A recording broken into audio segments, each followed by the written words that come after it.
안녕하세요. 크리스천 영상학교를 안녕하신 목사입니다. 오늘은 말의 성찬만 있지 하우가 없는 무능한 우리네 교회라는 점을 한번 생각해 볼게요. 우리네 교회는 하나님의 말씀을 가르치는데 많은 시간과 에너지를 소비하고 있습니다.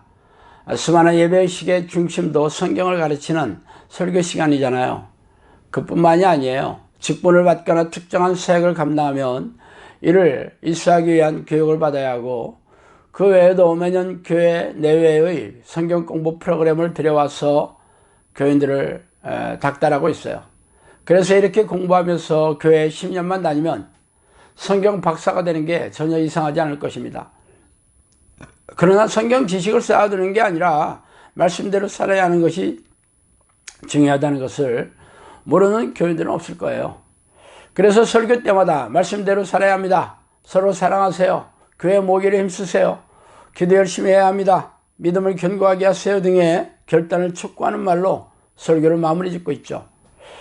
모든 크리스천들이 서로 사랑하며 기도를 열심히 하고 교회 모이기를 힘쓰고 말씀대로 살고 싶어 할 것입니다. 그러나 그게 말대로 쉽지 않다는 게 우리가 마주한 딜레마잖아요. 성경은 우리가 말씀대로 살 수 없는 무능하고 무기력한 존재라고 말하고 있는데도 설교 때마다 앵무새처럼 이런 권면만을 반복하고 있는 목회자들이 대부분이에요.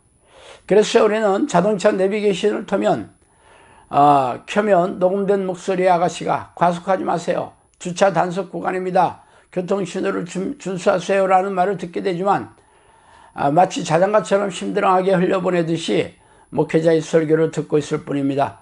마치 우리네 교인들이 교회에서 온 목적은 죄를 성소를 하기 위해서이지 말씀대로 살려고 모이지 않았다는 것을 보여주는 듯해요.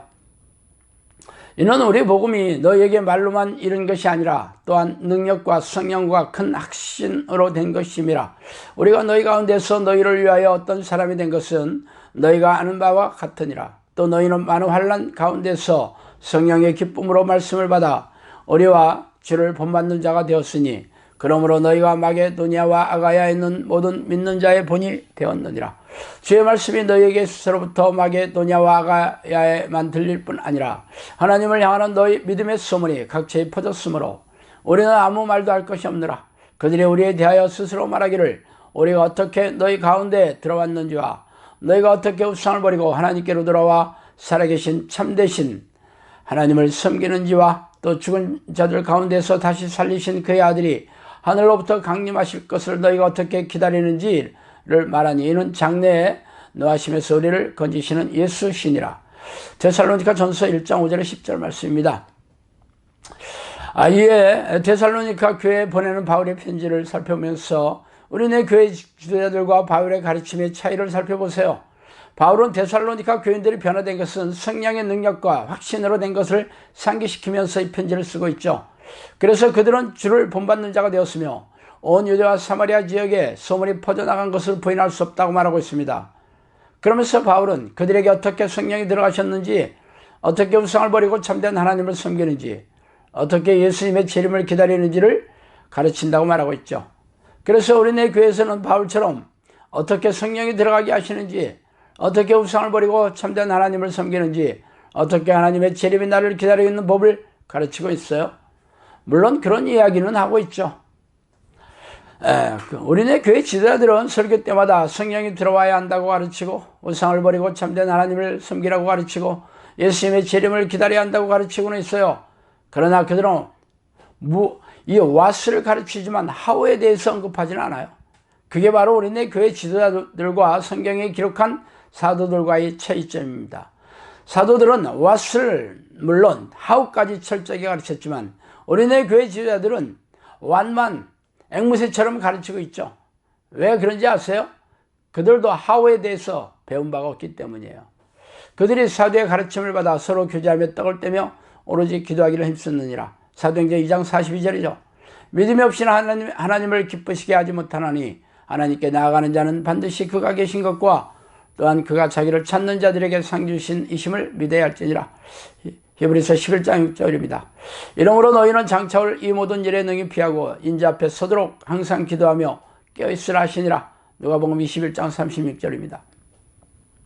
사도들과 120명의 제자들은 예수님이 승천하시면서 그 명령에 따라 마가 요한의 다락방에서 성령의 내주를 전심으로 기도해서 성령 세례를 경험하고 있죠. 그래서 새로 입교한 교인들에게 전심으로 성령이 내주하는 기도를 가르치고 있습니다. 자신들이 경험한 기도를 교인들에게 그대로 가르쳤던 것이죠. 또한 우상을 버리고 참 하나님을 섬기는 것은 하나님이 기뻐하시는 믿음을 가지고 사는 것이죠. 그래서 하나님께 나아가려면 하나님이 살아계신 것을 믿고 매일 쉬지 않고 하나님을 찾는 영적 습관을 들여야 합니다. 그게 바로 하나님을 섬기는 법이에요. 예수님이 재림하시는 종말의 날을 기다리는 것도 항상 깨어서 기도하는 것이라고 말씀하시죠.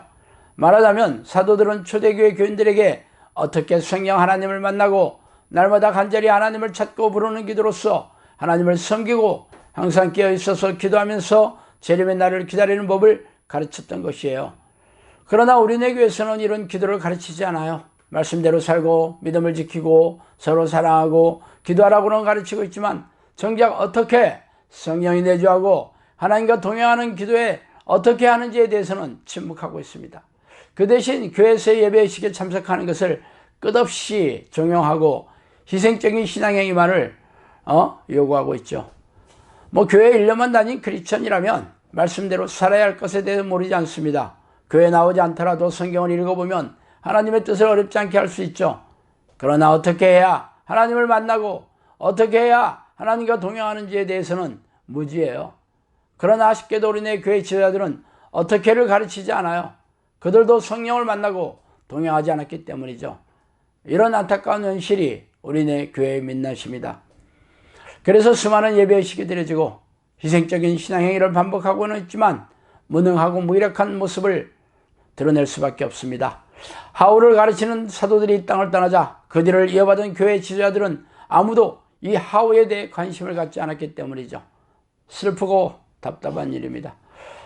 자, 오늘은 여기까지 하겠습니다. 감사합니다.